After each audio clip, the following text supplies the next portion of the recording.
wabarakatuh.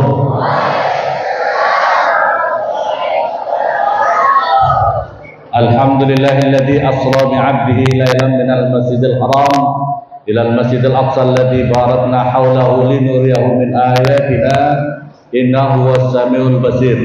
Asyhadu an la ilaha illallah wa asyhadu anna muhammadar rasulullah sallallahu alaihi wasallam syahadatan la intihaa'a laha wa la ghaya illa nalqa rabbana wa huwa radin 'anna ya rabbal alamin.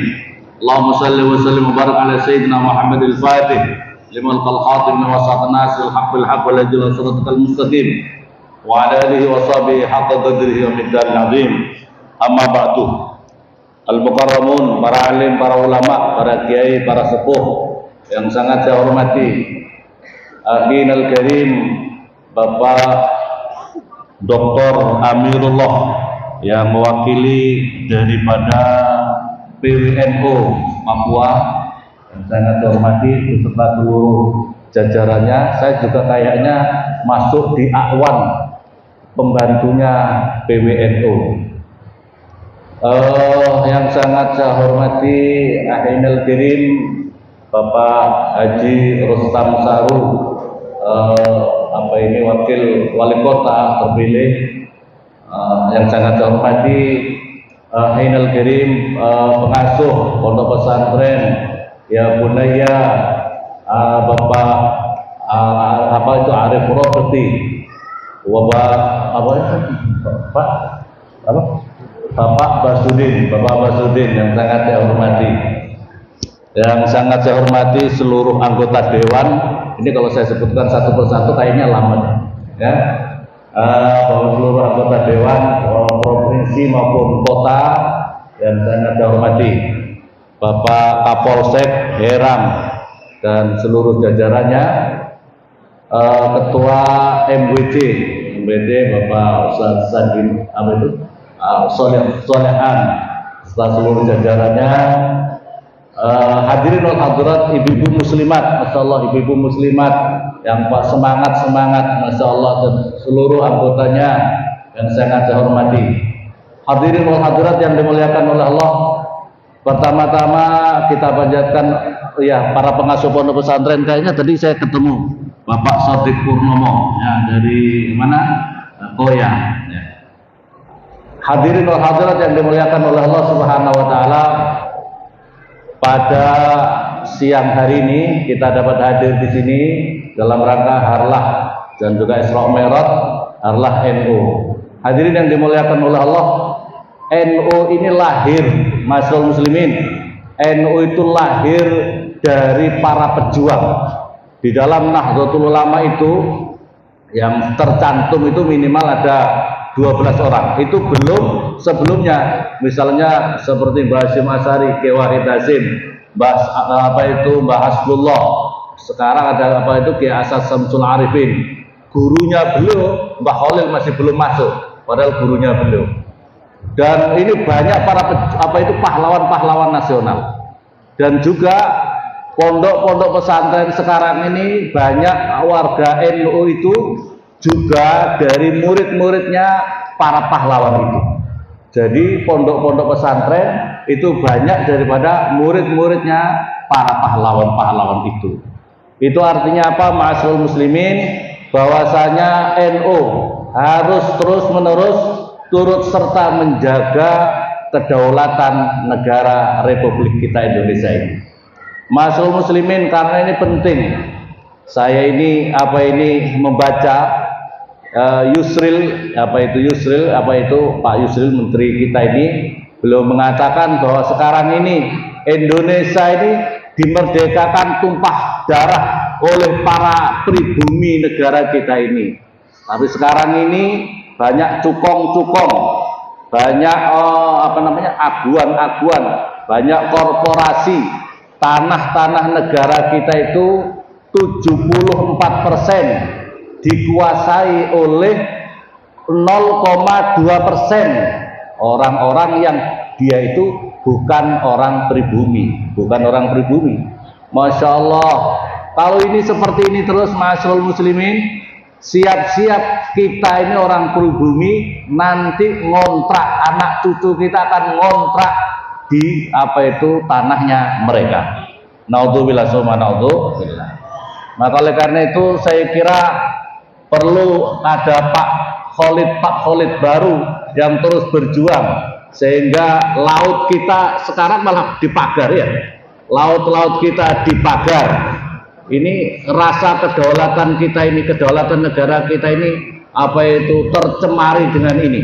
Tercemari dengan ini. Masyarul muslimin, dulu saya di sini belum ada toko-toko besar-besar. Sekarang kita punya orang-orang pribumi, toko-tokonya sepi gara-gara toko-toko besar-besar. Ini betul apa enggak ya? Betul apa betul? Ya Allah, perekonomian kita sekarang dihampir semuanya. Pokoknya kalau ketemu orang-orang rakus itu dalam masalah itu semuanya mau diambil. Ya, semuanya mau diambil oleh mereka. Inilah mohon ya Pak Wakil Wali Kota ini kira-kira gimana nanti ke depan kebijakannya. Kalau dibiarkan begini terus kita siap-siap ya kita NKRI harga mati tapi ngontrak di tanah-tanah mereka. Naudzubillah summa naudzubillah. Maka oleh karena itu saya kembali lagi, ini adalah NU lahir dari para pahlawan, lahir dari pahlawan. Maka kita harus terus menjaga kedaulatan negara kita, ekonomi kita, politik kita harus dijaga untuk sebesar-besarnya rakyat negara kita Republik Indonesia. Masyarul muslimin, dan untuk itu apa diantaranya masyarul muslimin untuk turut serta dalam menjaga kedaulatan negara Republik Indonesia, maka diantaranya warga NU khususnya diharapkan untuk punya aurat-aurat rutin. Istighosahnya rutin dibaca, bukan seremonial begini saja, tetapi kalau bisa pribadi-pribadi. Ibu-ibu, bapak-bapak punya amalannya para kiai-kiai, yaitu seperti misal hizib baharnya perlu dibaca, hizib nasornya perlu dibaca, hizib sakronya perlu dibaca secara rutin untuk supaya Allah melindungi diri kita, keluarga kita, dan negara kita. Amin Allahumma amin. Ibu-ibu mau mengamalkan hizib bahar? Nah, diamalkan hizib bahar pagi sore. Nanti setelah itu berdoa untuk diri, keluarga, dan NKRI ini. Hizib bahar perlu diamalkan. Saya mendapatkan ijazah dan amanah dari Mbah Kiai Mbah Kiai Memun tahun 2000 untuk ini diamalkan di Papua. Untuk diamalkan di Papua hizib bahar. Kalau boleh dengan hizib yang lain. Saya mendapatkan ijazah hizib bahar juga dari Said Ahmad bin Muhammad Alawi Al-Malik Al-Hasani Mekah. Saya mendapatkan ijazah dari Kiai Sayuti Banyuwangi. Saya mendapatkan ijazah dari putranya Abu Yadim Mayati Pandeglang. Yang penting dibaca pagi sore, minimal pagi sore, dan kemudian berniat untuk diamalkan untuk keselamatan diri kita. Amin Allahumma.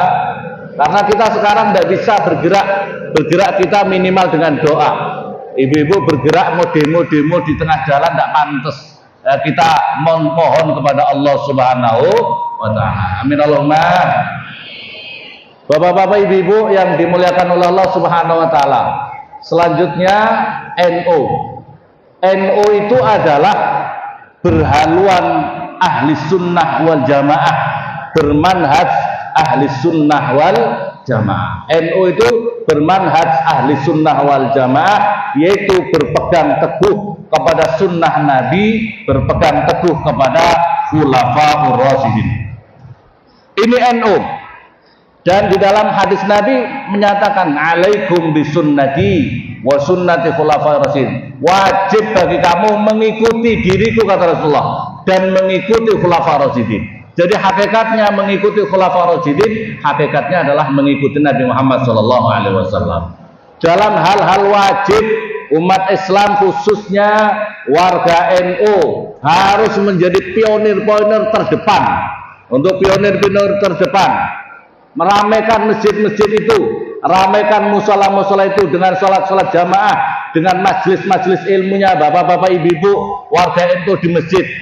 Sebab dikatakan di masjid itu tidak hanya ada pencuri sendal. Di masjid-masjid itu tidak hanya pencuri sendal yang ada, tapi yang banyak justru masjidnya banyak dicuri. Banyak apa banyak? Dulunya amaliyah NU banyak di situ. kemudian dicuri oleh orang lain, justru kemudian menjadi amaliyah malak wahabi, orang-orang salafi dan lain sebagainya. Kenapa ini yang salah adalah kita? Orang-orang NU tidak aktif di masjid. Orang-orang NU kalau malam ngopi ngobrol toh, kalau subuh tidak mau subuh jamaah. Nonton mboten? Nonton mboten? Ada di sini foto. Masya Allah, ramaikan masjid dan majelis ilmu. Maka karena hadirin yang dimuliakan, NU ini Nahdlatul Ulama tadi sampaikan. Nahdlatul Ulama itu adalah kebangkitan perjuangannya para ulama. Maka karena itu kalau yang awal-awal NU itu yang mengisi, yang tidak ulama takut. Kalau tidak ulama-ulama yang besar takut untuk masuk di dalam NU. Atau kalau bahasa kiai, kalau kiai tidak alim yang fakih, mutafakih fiddin, itu mereka takut untuk di dalam posisi di dalam kepengurusan Nahdlatul Ulama, khususnya di Suriah. Makanya khususnya di Suriah orang alim-alim. Lah kalau sekarang di akhir-akhir Suriahnya orangnya maunya ke depan terus, maunya di atas terus, nggak mau turun-turun, ya, nggak mau turun, kadang-kadang memalukan, ya, masya Allah, bahkan mereka tidak bisa ngaji, alhamdulillah ya, itu ya kalau tidak kiai itu indikatornya, bapak-bapak ibu, kiai itu indikatornya dia ngalim, dia punya majelis, punya ngaji, punya tempat ngaji, itu namanya kiai. Tapi kiai di Jawa itu juga macam-macam. Kiai yang kerbau di Jogja itu juga ada kiai. Kiai apa namanya? Kiai Slamet itu kebo, ya, itu kerbau. Kalau ada sekarang pengurus NU Suriah kiai tidak ngalim, ya mungkin barangkali bukan bermadzhab Mbah Hasyim Asy'ari, mungkin bermadzhab kebo. Naudzubillah semua, naudzubillah. Ini kritikan membangun karena saya pengurus NU, ya. Karena saya pengurus NU mengkritik membangun tidak apa-apa, nggih. Selanjutnya kiai indikatornya seperti itu. Ada kiai sengkelat, kiai itu keris, berarti pusaka. Ada kiai sengkelat, tapi juga ada ikiai. Ini saja. Mungkin di Papua itu mungkin kategori kalau tidak kiai yang alim mutafaqih fiddin, ikiai. Ini saja daripada tidak ada. Ini saja. Hadirin wal hadirat yang dimuliakan oleh Allah. Kembali lagi warga NU yang diharapkan adalah bagaimana bisa menjaga, berpegang teguh kepada sunnahnya Nabi. Sunnah Nabi perkara-perkara yang wajib dan perkara-perkara yang sunnah. Perkara-perkara sunnah walaupun itu perkara sunnah tapi itu dilakukan oleh khulafaur rasyidin, misalnya taraweh, ya, saya langsung masuk kepada taraweh. Taraweh itu perkara sunnah tapi ini diamalkan oleh kesepakatan sahabat Rasul.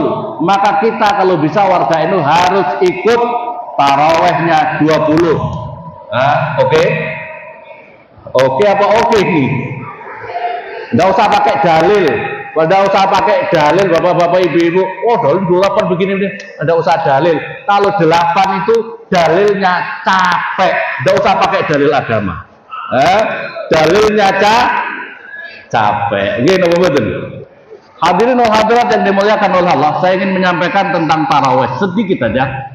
Syekh Masduki Lasem itu kenapa dinamakan taraweh? Itu artinya sigat mubalaghah, mafa'ilun tarawihun, mafa'ilun tarawihun. Yang dinamakan taraweh itu adalah beberapa sholat yang ada beberapa istirahatnya. Yang dinamakan taraweh itu setiap 4 rakaat istirahat. Setiap 4 rakaat istirahat. Itu namanya taraweh. 4 rakaat istirahat. Kalau 20 berarti 5 kali istirahatan. Kalau 8 itu namanya baru tarwihani, baru tasniyah. Makanya kalau bapak-bapak mau sholat mana 8, jangan bilang taraweh, bilangnya tarwihani, sholat 2 istirahatan saja, ya, 2 istirahatan saja, ya. Karena yang dinamakan tarawih itu harus minimal 3 ke atas, dan kalau 20 itu tercapai. Masyaallah muslimin, adanya tarawih itu memang sejak Khalifah Abu Bakar apa Umar bin Khattab. Rasulullah tidak pernah melaksanakan tarawih di jamaah. 8 mau 20 itu adalah tidak pernah dilakukan Rasulullah di masjid. Tidak pernah dilakukan. Yang 8 mengatakan ini sesuai sunnah, salah. Karena Rasulullah tidak pernah jamaah 30 hari di masjid. Yang ada adalah di rumah masing-masing. Rasulullah hanya 2 kali saja berjumpa, di luar 2 atau 3 kali, ya. Keluar. Selanjutnya beliau sampai wafatnya, Abu Bakar sampai wafatnya tidak pernah melaksanakan tarawih berjamaah di masjid. Adanya adalah Umar bin Khattab. Ini perkara sunnah, tapi kalau bisa karena kita orang ahli sunnah berpegang teguh kepada Nabi, berpegang teguh kepada Khulafaur Rasyidin, harus dijaga. Bapak-bapak, ibu-ibu, tahadus binikmah. Saya di sini dari tugaskan Mbak Kiai Memun 95 saya di Papua. 95 sampai sekarang saya tidak pernah taraweh 8 model orang-orang itu. Ya. Boh dikatakan kiai apa itu kiai kolot atau terserah, tapi saya tidak pernah ikut-ikutan. Caranya gini bapak-bapak ibu-ibu, caranya gini.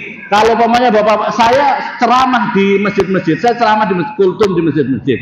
Cuma caranya gini, jadi yang dinamakan tarawih itu sholat sunnah setelah sholat isya. Makanya setelah sholat isya langsung sholat saja, sholat sendiri. Sholat sendiri kalau saya dengan santri saya sholat sendiri. Mundur saya sholat sendiri 2 rakaat, 2 rakaat. Kalau biasa mencapai 12 rakaat, maka nanti saya tinggal imam makmum sama di masjid 8 rakaat. Berarti saya sudah 8. Caranya gitu bapak-bapak ibu-ibu. Karena nunggu ceramah itu lama, capek. Ceramahnya kadang-kadang bertele-tele nggak jelas, bikin capek. Caranya kita sholat sendiri, sholat sunnah sendiri, baru. Tapi kalau memang nggak cukup, kalau sudah kurang apa mereka masuk witir, kita berhenti dulu, nanti kita lanjutkan witir sendiri, baru apa itu sholat tarawih sendiri, baru witir. Caranya seperti itu. Itu kaifiah caranya. Bapak-bapak ibu-ibu boleh ditiru, boleh ditiru. Jadi perkara baik mungkin perlu ditiru. Sebagaimana sekarang peringatan Harlah ini perlu ditiru. Ini MWC bikin acara sebesar ini, potong sapi 1. Insya Allah nanti PC 2 barangkali yang potong ya. PC nanti potong 2, PC kota. Insya Allah PC Kabupaten Jayapura juga akan membuat nanti di Nembokran. PC Kabupaten Jayapura juga bikinlah di Nembokran. Apalagi wilayah dokter semua di wilayah itu masa tidak bisa potong 4 gitu mboten. Kabupaten jeneng nek ngoten dokter kok ora iso potong 4. Tinggal undang saja PC apa itu MWC Keraup apa MWC Hera, undang semuanya. PC Kabupaten Jayapura datangkan semua. Kan BW itu orang tua kita. Betul apa betul? Betul. Tolong disampaikan Pak Dr. Amiruddin kepada Pak Ketua, ayo jangan kalah sama MWC Heram. Amin Allahumma. Bapak-bapak ibu-ibu yang dimuliakan oleh Allah, selanjutnya adalah amaliyah NU dalam dakwahnya itu senantiasa berpedoman dengan yang pertama adalah at-tawasud. NU dalam berdakwah itu at-tawasud, tengah-tengah. Artinya tengah-tengah itu tidak liberal, juga tidak ekstrim. NU dalam dakwah tidak liberal, tidak ekstrim. Liberal kebablasan enggak boleh. Terus ekstrim radikal, wah keras, enggak boleh. Jadi teroris, enggak boleh. Dakwah NU itu di tengah-tengah. Harus yang santun. Yang kemudian adalah i'tidal, adil, tawazun, seimbang, yang kemudian adalah tasamuh, toleransi. Inilah ciri khas perjuangan dakwahnya NU. Ulama-ulama NU senantiasa mengedepankan dalam dakwahnya yandurunal ummah bi'ainir rahmah. Senantiasa memandang umat itu dengan pandangan kasih sayang, bukan dengan cara yang kasar, Karena ini NU ini iklim perjuangan dakwah NU harus terus dijaga oleh kita semuanya. Kalau bukan kita siapa lagi? Ya, harus dijaga oleh kita semuanya. Kalau ada para pendakwah yang kasar-kasar, dakwah dengan mencaci maki, sekalipun dia keturunannya iblis, jangan diikuti. Sekalipun dia keturunannya Fir'aun, tidak usah diikuti. Ya, model kasar-kasar harus dihindari. Misalnya ada pendakwah suka mencaci maki, Gus Dur itu buta mata hatinya. Ada apa enggak gini? Orang usah diiru, enggak usah diikuti. Harus kita mengikuti model dakwahnya NU. Karena dalam dakwahnya itu kita diperintahkan untuk apa? Kepada Fir'aun saja Allah berfirman kepada Nabi Musa sama apa itu Harun, wa qula qaulan layyina. Ucapkanlah wahai kalian berdua kepada Fir'aun dengan ucapan yang lembut, la'allahu yatadzakkaru aw yakhsha, agar supaya dia bisa bisa yatadzakkaru, bisa ingat atau semakin takut kepada Allah. Dakwah itu harus cara ini, dakwah itu harus cara seperti ini. Tidak boleh kalau hanya main kasar-kasar saja. Misalnya saya itu terus terang kadang-kadang melihat model-model dakwah yang bahasanya itu ngawur-ngawur begitu, itu kita itu orang NU agak nggak nyaman. Misalnya orangnya pakai imamah berdakwah, Yakut itu maksudnya adalah Gus Yakut, Menteri Agama itu. Yakut itu dulu lahirnya tidak diazani, tapi digonggong oleh anjing. Kurang ajar, cangkem ngono dakwah itu. Ya Allah, ya Rabbi subhanallah. Ya Allah, kok bisa nih? Begitu dia mengatakan begitu, dia itu membawa keluarga pondok Rembang. Dia itu muridnya putranya Kiai Khalil Bisri, Kiai. Sekarang Kiai Mustafa Bisri pamannya, putranya Kiai Bisri, Kiai Khalil, keluarga sarang semuanya, kiai semuanya. Loh, kok dikatakan digonggong anjing itu? Kok nggak punya bahasa lain atau gimana? Dakwah membawa parang, laopo wae. Kalau mau jadi gangster, jalan kan jadi gangster, nggak usah ceramah di podium. Nggih napa mboten? Ini dakwah ini harus ini. Kita orang NU harus jeli, lihat modelnya siapa ini, model dakwahnya macam apa. Hadirin wal hadirat yang dimuliakan oleh Allah Subhanahu wa taala. Selanjutnya, jadi ini kita harus berprinsip. Yang berikutnya lagi adalah tradisi NU, ulama-ulama NU itu adalah seneng ngaji. Masyaallah muslimin.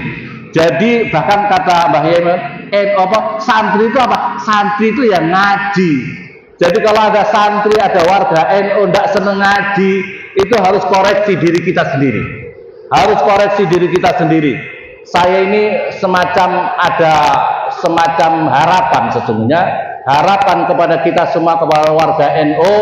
Orang NU itu, ayo mari kita punya standarisasi kita sebagai warga NU, sebagai seorang muslim. Kitab suci kita ini apa, bapak-bapak ibu-ibu? Kitab suci kita apa, bapak-bapak ibu-ibu? Bapak-bapak ibu-ibu sudah pernah khatam tafsir Jalalain? Nah, ngono itu loh. Putra-putranya minimal saya itu ingin punya standarisasi. Bahkan pondok-pondok pesantren itu kalau bisa juga standarisasi kita seperti ini. Pondok pesantren harus bisa, dan putra-putri kita warga NU minimal, saya ini habis dari Mesir, tahadus bin nikmah, saya ketemu dengan ulama-ulama besar di sana. Dulu punya spesialis, ada Syekh Yusri, itu adalah dokter bedah. Dokter bedah punya spesialis dokter bedah, tapi belum alim, mengajarkan tafsir, mengajarkan fikih, mengajarkan tasawuf. Saya pernah ngaji 1 kali di masjidnya beliau. Saya termasuk mengagumi dengan model beliau. Kita di Mekah ada Said Ahmad, doktor tapi ngaji berbagai macam kitab. Saya itu mengharapkan putra putri kita ini warga NU jadi apapun juga, S1, S2, S3, doktor, profesor, tapi jangan sampai tidak bisa jurumiyah dasar. Kita tidak usah terlalu jauh-jauh sampai Alfiyah, sampai Suduru Dhahab, sampai Mughni Labib, tidak usah jauh-jauh. Putra putri kita minimal jurumiyah dasar bisa, minimal Sulam Taufik, Fathul Qorib bisa, Sulam Taufik, minimal Tauhid Aqidatul Awam bisa, minimal hadisnya Bulughul Maram bisa, minimal tafsir paling terkecil itu tafsir Jalalain, minimal tafsir Jalalain. Apalagi warga NU, apalagi struktural NU, struktural NU nggak iso ngaji tafsir Jalalain. Lucu apa lucu? Lucu apa betul? Apa itu struktural di dalam NU tidak bisa ngaji Fathul Qorib. Masya Allah, itu ditertawakan sama orang-orang itu nanti. Ya, gini betul. Harus bisa ngaji. Pokoknya NU salah satu semangatnya ngaji. Kita lihat tokoh-tokoh ulama-ulama kita itu, walaupun bagaimana senangnya ngaji luar biasa. Kita lihat seperti Mbah Mahrus Lirboyo. Walaupun beliau sudah berkeluarga, punya anak, tapi beliau itu sempatkan kalau puasa ngambil tabarukan ngaji sama kiai-kiai sepuh di mana-mana. Itu Mbah Mahrus. Kalau kita lihat apa itu Mbah Ma'ruf Donglo itu pernah menasihati abahnya pendiri pondok pesantren Ploso. Pondok pesantren Ploso. Itu kalau kamu ingin anak-anakmu senang ngaji, maka kamu harus senang ngaji. Beliau itu kerjanya kusir kuda, kusir kuda. Karena maka oleh karena itu beliau sempatkan ngaji. Waktunya ngaji. Sehingga beliau punya putra-putra sampai sekarang Ploso itu terkenal para ulama-ulamanya, para kiai-kiainya yang ngalim-ngalim, santri-santrinya yang ngalim-ngalim. Karena apa? Orang tuanya senang ngaji. Bapak-bapak, ibu-ibu, kalau anak-anaknya kepingin senang ngaji, sampai harus senang ngaji dulu. Ya, kalau menginginkan bisa ngaji, sampai harus senang ngaji. Kiai-kiai kita harus senang ngaji. Pondok-pondok pesantren harus senang ngaji, paling tidak standar dasar tadi. Harus diajarkan standar dasar, harus diajarkan di pondok-pondok pesantren. Maka oleh karena itu, tapi kadang-kadang keberhasilan di pondok pesantren itu ada 3. Pendidikan ngaji itu keberhasilannya ada 3. Yang pertama, kesungguhan mujahadah dari orang-orang tuanya. Bapak ibunya yang berdoa terus untuk anak-anaknya jadi soleh-solehah. Yang kedua adalah dari kecakapan para kiai-kiainya di pondok pesantren. Yang ketiga adalah anak-anaknya yang punya kemauan tinggi untuk belajar di pondok pesantren. Maka oleh karena itu bapak-bapak ibu kalau ingin berhasil, anak-anak ibu, gennya bapak-bapak ibu-ibu itu hasil doa mujahadah dari bapak-bapak ibu-ibu. Bagaimana diharapkan anaknya, aduh anakku biar di pesantren saja karena di luar sudah terkena virus judi online. Waduh, taruh di pondok, tidak fokus. Ya, Pak Yerofiki tidak bisa karena anaknya sudah terkena virus di luar. Anaknya sudah misalnya sudah pergaulan bebas di luar, taruh di pondok pesantren. Jangan-jangan Pak Kiainya diajak pacaran sama dia. Naudzubillah. Makanya orang tua harus sungguh-sungguh, apalagi para muslimat NU ini, doakan putra-putranya dan sampean harus seneng ngaji, harus seneng ngaji kalau ingin anak-anaknya jadi orang-orang hebat. Masyaallah muslimin yang dimuliakan oleh Allah Subhanahu wa taala, NU lahir itu karena apa itu? Menghadapi berbagai macam keadaan dunia pada saat itu. Di Turki itu ada Kamal Atatürk, ya, yang sangat liberal itu. Yang kemudian di Mekah ada Wahabi. Maka kemudian lahirlah NU itu. Masyaallah muslimin yang dimuliakan oleh Allah Subhanahu wa taala, saya ingin bercerita sedikit kiai saya. Ya, mungkin sedikit berkaitan dengan Isra dan Mi'raj. Kiai saya, Kiai Maimun itu pernah mondok di Mekah. Belum masih bertemu dengan pembawa kisah pelaku sejarah ini. Di Mekah itu suatu ketika di ulama-ulama di sana dikumpulin, khususnya ulama-ulama ahli sunnah wal jamaah sama orang-orang Wahabi. Kalau tidak mengikuti sama mereka, kalau tidak sejalan dengan pemikiran mereka, ada 2 opsi, dibunuh atau dideportasi. Yang paling banyak dibunuh. Dia mempunyai 3 pertanyaan. Ini saya mendapatkan cerita langsung dari kiai saya, Mbah Ye Maimun. 3 pertanyaan itu, yang pertama adalah bahwasanya kalau seseorang sholat itu adalah kalau orang bermunajat kepada Allah, berdoa kepada Allah, kok ada kalimat lama lain selain daripada Allah, maka dikatakan musyrik. Jadi kalau kita berdoa ada menyebutkan nama lain, maka itu dikatakan musyrik. Yang pertama. Yang kedua, bahwasanya orang mati itu sudah tidak ada manfaatnya lagi, sudah tertutup amalnya, tidak usah didoa-doakin, tidak usah kita bertawasul, kita berdoa untuk orang mati, tidak usah. Yang ketiga, bahwasanya Al-Quran itu sudah sempurna, tidak perlu takwil, tidak perlu tafsir lagi. Ini kata orang Wahabi. Maka namanya ada Syekh As-Singkiti. Singkiti itu di suatu daerah kawasan orang-orang hitam, tapi di situ banyak penghafal Al-Quran. Beliau maju ke depan dengan membawa kain kafan. Ya Syekh, saya minta izin untuk menyanggah penyampaian Tuhan, dan saya siap mati atas sanggahan itu. Kasih kesempatan saya menyanggah dulu, dan saya siap mati. Ini kain kafan saya.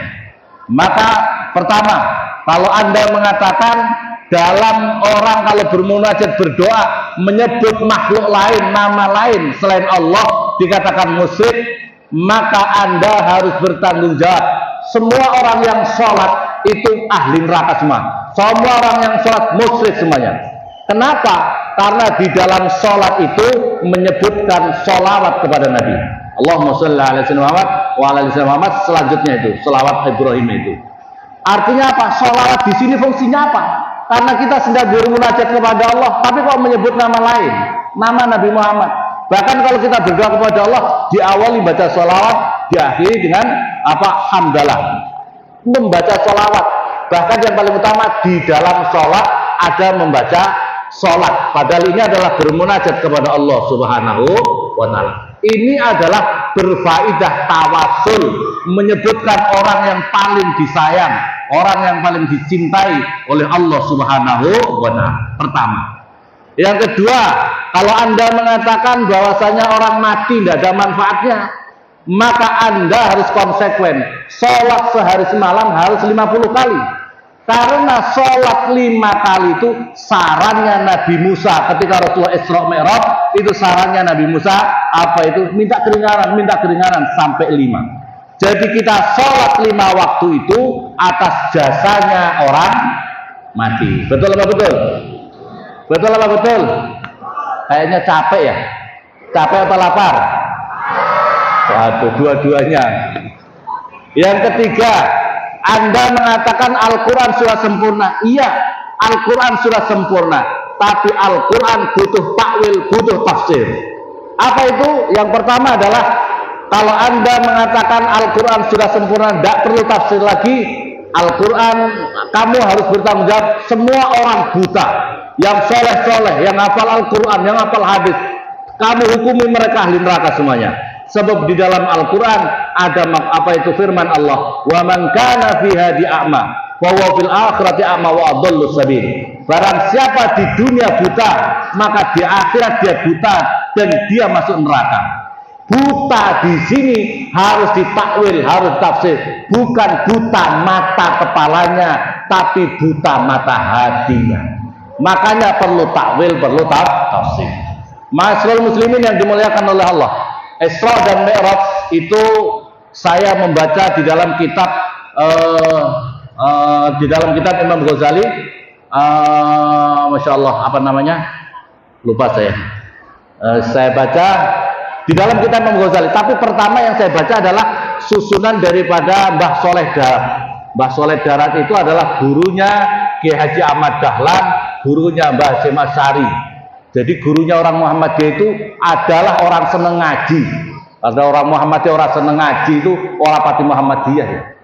Karena Mbah Ahmad Kiai Ahmad Dahlan itu orang seneng ngaji, muridnya tokoh ahli sunnah wal jamaah Mbah Soleh Darat. Mbah Soleh Darat itu wa min karamatihi itu, wa min karamati sangat banyak. Suatu ketika ada orang mau menampakkan kesaktiannya, dia dari Jawa Timur naik harimau untuk bertemu sama Mbah Soleh Darat. Oh, harimau suruh taruh sana, taruh di kandang kambing saya. Harimau disuruh taruh di kandang kambing. Kata orang ini, mati semua kandangnya. Kata diperintah, taruh saja. Pagi-pagi mati harimau, dimakan oleh apa itu kambing jantannya Mbah Soleh Darat. Mati harimau dimakan kambing. Ajib ya. Wa min karamati, keramatnya Mbah Soleh Darat ya. Mbah saya pernah ziarah di makamnya beliau. Nah, diceritakan bahwasanya dalam Mi'rajnya Rasulullah itu beliau berjumpa dengan apa itu melewati malaikat. Malaikat dengan apa itu pembantunya ada 70.000 pembantunya. Dan malaikat, pimpinan malaikat itu dia berada di tempat duduknya ya, singgasananya, dan pengawal malaikatnya sangat banyak. Ketika Rasulullah itu lewat apa itu langit itu, ini malaikat yang lain berdiri. Malaikat satu-satunya ini mungkin merasa sibuk, mungkin menganggap tidak penting, dia tidak berdiri. Maka karena itu kalau mahalul qiyam kita berdiri, salah satunya itu menghormati, penghormatan ya. Kalau Pak Prabowo datang kita berdiri atau duduk? Nah, masa Kanjeng Nabi sama Pak Prabowo lebih hebat Pak Prabowo? Ini logika otaknya digunakan gimana? Ya. Nah, maka oleh karena itu ini kemudian tidak berdiri, langsung sama Allah Subhanahu Wa Taala lepaskan jabatan kedudukannya dia itu, langsung dipatahkan dua sayapnya, langsung dibuang di atas gunung Qaf di muka bumi ini. Dia menangis bersedih, menangis minta ampun sama Allah. Malaikat Jibril kemudian berkunjung suatu ketika, malaikat Jibril mendatangi. Kenapa kamu sampai? Karena saya tidak hormat sama Rasulullah ketika melewati saya tidak berdiri. Maka kemudian langsung malaikat Jibril menghadap, apa itu ya Allah, ini malaikat ini sudah minta ampun terus menerus kepadamu ya Allah, mungkin barangkali perlu diampuni. Kata Allah Subhanahu Wa Taala, firman-Nya Allah, perintahkan, karena dia saya posisikan seperti itu, saya patahkan sayapnya itu gara-gara tidak hormat kepada utusanku Rasulullah, kekasihku Muhammad Sallallahu Alaihi Wasallam. Suruh baca selawat, suruh dia membaca selawat. Maka kemudian apa itu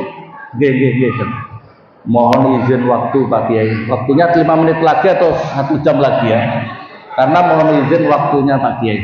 Akhirnya terus kemudian dia membaca salawatnya adalah assalamualaikum ayyuhan nabiyyu wa rahmatullahi wa barakatuh. Bapak-bapak ibu-ibu, saya mendapat ini, kalau bapak-bapak ibu-ibu membaca salawat ini istimewa luar biasa. Insya Allah kalau ibu membaca habis sholat malam banyak assalamualaikum ayyuhan, hadirkan di dalam hati ibu sedang berhadapan dengan Rasulullah. Assalamualaikum itu langsung mukhatab, assalamualaikum ayyuhan nabi warahmatullahi wabarakatuh. Ini istimewa. Kalau punya hajat mungkin baca 100 kali. Hajatnya apa? Ya Allah, ya Rasulullah, saya punya hajat gini. Dan diantaranya adalah ketika wafat nanti ibu bapak ruhnya akan dikunjungi oleh Rasulullah, bahkan ketika di dalam kuburan nanti ya, mau mati nanti akan dikunjungi oleh ruhnya Rasulullah Shallallahu Alaihi Wasallam. Ini istimewanya salawat ini. Satu kali lagi kita berada di Papua, satu kali lagi Rasulullah pernah, Abdullah bin Rawahah pernah minta izin sama Rasulullah, ya Rasulullah, saya mau masuk kepada suatu kawasan kampung ya Rasulullah, maka wasiatkanlah kepadaku ya Rasulullah. Jawabnya Rasulullah, kamu akan masuk di kawasan yang di kawasan itu sedikit orang sujud, maka perbanyaklah sujud. Ini wasiatnya Rasulullah. Terus zidni ya Rasulullah, kemudian zidni tambah lagi ya Rasulullah. Wasiat apa ya Rasulullah? Uzkurillah, berzikirlah kepada kamu, berzikirlah kepada Allah. Terus kemudian setelah itu berangkat, setelah itu ada kesempatan lagi sholat, zidni ya Rasulullah, wasiatnya kepada uzkurillah, perbanyak zikir kamu kepada Allah Subhanahu Wa Taala. Yang ketiga, setelah itu, setelah selesai, minta tambah lagi ya Rasulullah, wasiatkan kepada kami ya Rasulullah, apa ini? La tak jazanna, jangan jadi pemalas, jangan jadi pemalas. Terus kemudian kalau kamu melakukan suatu kejahatan, maka kamu harus balas dengan amalan-amalan kebaikan kamu. Maka oleh karena hadirin yang dimuliakan oleh Allah Subhanahu Wa Taala, barangkali di dalam hal ini penting untuk kita semuanya. Kalau kita berada di suatu daerah, kawasan ini supaya aman, kawasan ini supaya damai, perbanyak sholat, perbanyak tahajud, perbanyak sholat malam, minimal 2 rakaat jangan ditinggalkan, minimal 2 rakaat. Terus perbanyak zikir, dengan zikir mungkin kalau belum ambil